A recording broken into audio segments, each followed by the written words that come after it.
para el 2020. Ahí habla. Trimestre de este primer mandato del presidente Mauricio Macri. Estamos en vísperas de una elección presidencial en octubre y noviembre y creo que es una buena oportunidad para trazar, salir un poquito de la coyuntura del día a día y trazar una mirada más panorámica, dado que el presupuesto es una ley anual, salir un poquito del día a día y trazar una panorámica de cómo llegamos hasta acá, cómo fue la evolución de estos 4 años y sobre todo también compartir con ustedes algunas reflexiones respecto a las perspectivas que se abren de 2020 en adelante para la Argentina.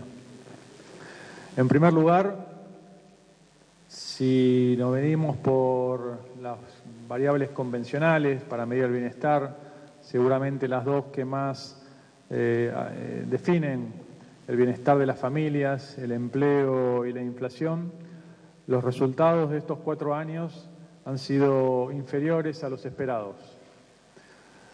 Seguramente todos coincidimos, y yo no voy a analizar aquí, todos coincidimos que en esa performance, en esa trayectoria, ha habido una combinación con distintas dosis que cada uno sabrá ponderar, una combinación de herencia, de inconsistencias o descoordinaciones en el programa económico y de algunos factores externos, casuales, fortuitos, como la sequía, la severa sequía que tuvimos el año pasado o el corte abrupto al financiamiento de los mercados emergentes en el segundo trimestre del año pasado.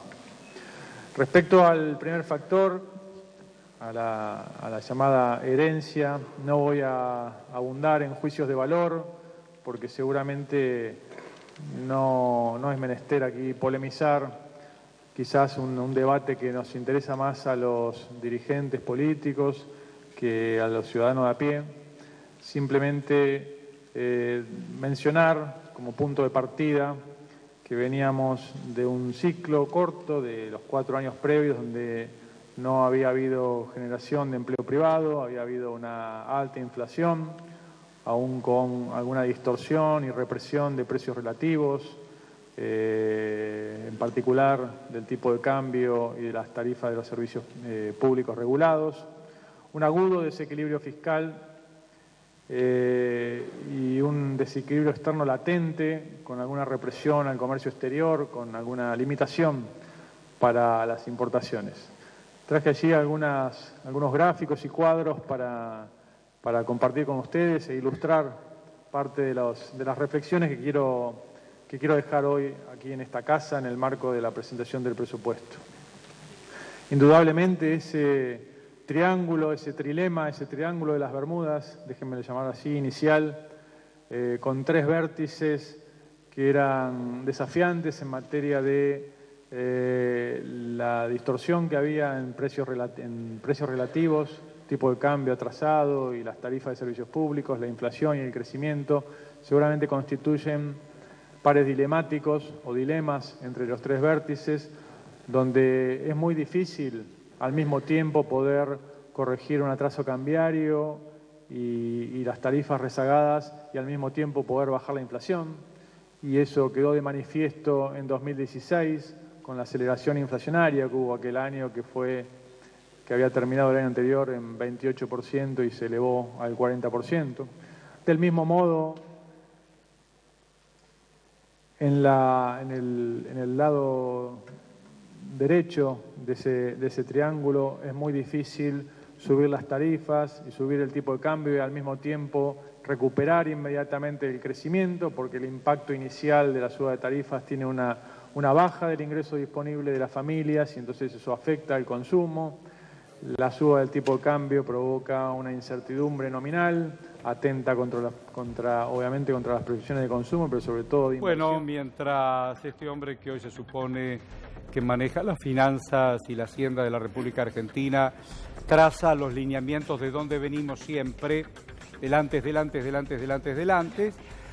pensando en el después del después del después. El presupuesto es ley, tiene que jugar números para el 2020, Gracias, Felice Micheli. Hola, don Juan, muchas gracias. ¿Cómo estás, Horacio? Nos van a ayudar a pensar en voz alta. Sabemos todos lo que es un presupuesto, hablan y manejan un presupuesto de 75 mangos, y después de las elecciones, gane quien gane, tendrán que actualizar combustibles, servicios y compañía.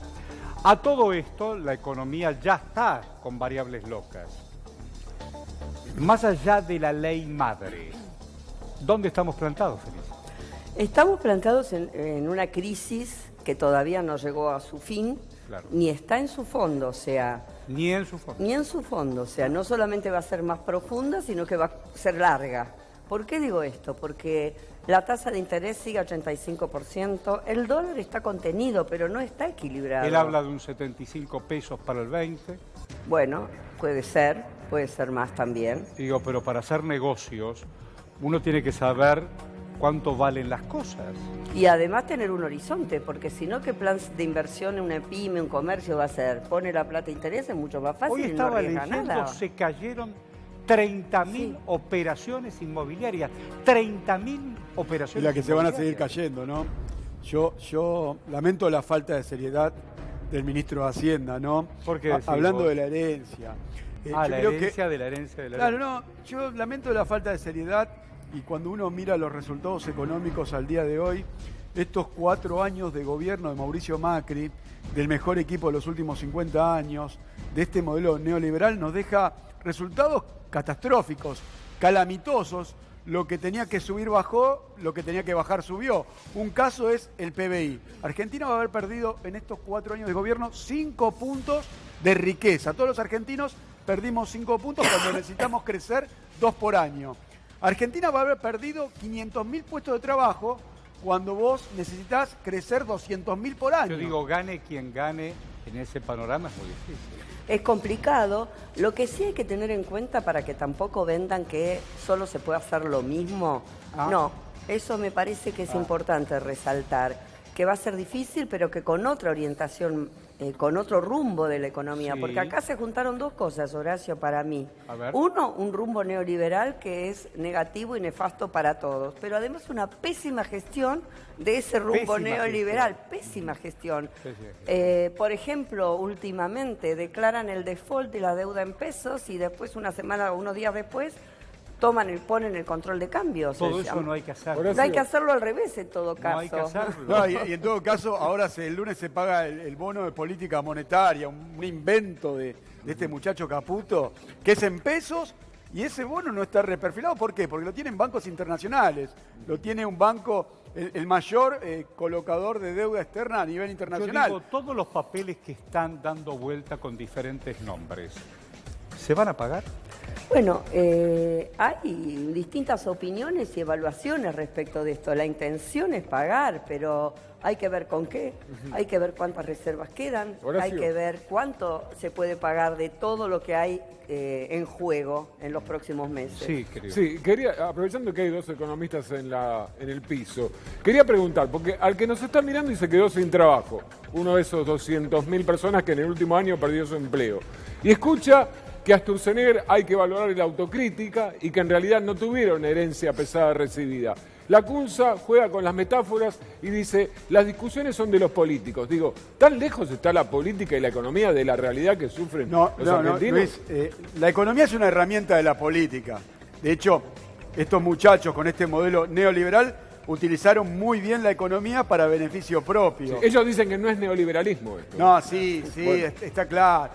Yo creo que hay muchos economistas liberales que apoyaron estas medidas de política económica liberales, liberaron la cuenta capital, el sistema comercial, liberaron todo, apoyaron eso, y hoy todos estos economistas le corren el traste a la jeringa y lo critican por derecha. Y hay que decirlo eso, ¿no? Porque se están reinventando. Qué cosa curiosa. Este gobierno vuelve a echarle la culpa al peronismo y sus 70 años. Un día como hoy, la revolución fusiladora entraba a jugar con un modelo que después se repitió en los otros golpes de Estado. Hoy, comenzaba el Fondo Monetario, después se hace fuerte con Onganía, se hace fuerte con la dictadura del 76 también, pero no es casualidad la grieta económica, el modelo económico. Es tal cual como vos lo mencionás, es decir, hay un país que quiere producir, trabajar, defender la producción y el trabajo les nacional. guste o no les es tan guste, difícil de entender. había industrias, había producción nacional, había recursos del Estado. Y el Estado tendía a cuidar, porque cuidaba que no hubiera una avalancha importadora. Sí. En cambio, hay otra parte del país que quiere la especulación como lo más importante. ¿Y cuánto mide esa parte del país que vive del ciclismo y no del deporte, sino de la bicicleta financiera, de los rublos y de toda esta magia argentina, Felisa? Disculpame. No, contéstalo, Juana. Los dos muy reducido. Vamos Claro. Sí, muy reducido, pero con poder. Los bancos que ganaron, los exportadores. Sí, Juan, pero no es gente sin poder. No, pero igual es un modelo. Pero fíjate es un modelo que tiene 200 años. Exacto. Estamos hablando de vaca y cereal. Bueno, pero chicos, por suerte nosotros, Felisa, yo la he visto en muchos medios, yo también he participado en estos años en distintos medios mostrando o intentando mostrar la realidad, ¿no? Y eso tuvo su resultado. ¿Y esto cómo se llama? En las elecciones... Discúlpame, director, por favor, ¿me da esta pantalla? ¿Cómo se llama esto? ¿Cómo se llama esto? Y esto es pobreza, Porque ¿no? ayer el obispo le dijo al presidente, llévese el rostro de la pobreza. Pero eso es deliberado, Horacio. El gobierno buscó este resultado. Esto no fue de casualidad o un error. El gobierno sabía que si devaluaba, aplicaba tarifazos, iba a generar inflación. Y la inflación cualquier economista sabe que genera pobres. O sea que el gobierno sabía lo que estaba haciendo. Lo que pasa es que la inflación fue el instrumento para ajustar el salario. El gobierno sabía que estaba haciendo esto. Ajustar el salario. Claro. Un salario de $200. Bueno, es que acá un poco lo que decía recién Luis Autalán. Luis, este sector que propugna ese país especulativo, ese país de la ganancia de renta, del esfuerzo del trabajo y la producción, ese país es muy poderoso y termina pidiendo que se achiquen los salarios en dólares para que entonces sus ganancias sean mayores, y este modelo es el que se implementó rápidamente a rajatabla con un endeudamiento feroz, formidable, porque cuando se dieron 100.000 millones de dólares de endeudamiento sin contar el fondo. Ahí va. En tan poco tiempo. Mientras